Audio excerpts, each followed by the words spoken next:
मंडळी नमस्कार. यशवंत गव्हाणे ॲग्रीटेकमध्ये तुम्हाला सगळ्यांचं स्वागत आहे. मंडळी, जर तुम्ही आपल्या यशवंत गव्हाणे ॲग्रीटेक फेसबुक पेजला नवीन असाल किंवा यूट्यूब चॅनलला नवीन असाल तर कृपया फेसबुक पेजला फॉलो करा आणि यूट्यूबला सबस्क्राईब करा. म्हणजे अगोदरचे आपण अपलोड केलेले व्हिडिओ आणि नंतर येणारे व्हिडिओ तुम्हाला पाहता येतील आणि आपणाला एकत्र कनेक्ट राहता येईल. शेतकरी मित्र, आज आपण एका नवीन विषयावर चर्चा करणार. बहुसंख्य लोकांचा हा प्रश्न होता की आंब्याला मोहर भरपूर येतो पण मोहराची गळ होते किंवा मोहर गळून पडतो किंवा बऱ्याच ठिकाणी त्याला वांज मोहर असं सुद्धा संबोधलं जातं. तर हे का होतं हे आजच्या व्हिडिओमध्ये आपण समजून घेऊ. आता पहिल्यांदा आपण हवामानातील कुठले घटक आहेत की जे परागीभवन न होता मोहर गळायला कारणीभूत ठरतात हे आपण समजून घेऊया. सगळ्यात महत्त्वाचा घटक येतो तापमान. खरं तर आंब्याला मोहर किंवा फळदाणा ही सगळी अवस्था थंडीमध्ये येते पण त्याला खूप एक्स्ट्रीम क्लायमेट चालत नाही.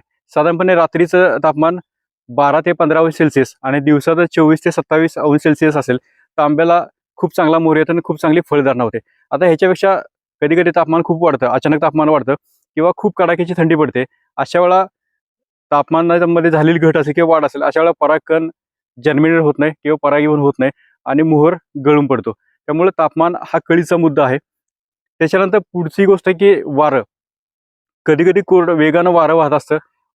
वादळ असेल किंवा कधीतरी स्थानिक परिस्थिती बदलली असली किंवा कमी दाबाचा पट्टा ज्यावेळेला निर्माण होतो तेव्हा वेगानं वारं होतं आणि अशा वेगानं वारं ज्यावेळेला वाहत असतं त्यावेळेला एकदम कोरडं वातावरण होत असतं आणि अशा वेगानं वाहणाऱ्या वाऱ्यामध्ये सुद्धा खूप मोठ्या प्रमाणामध्ये फळगळ होत असते. पुढचा घटक आहे की सूर्यप्रकाश.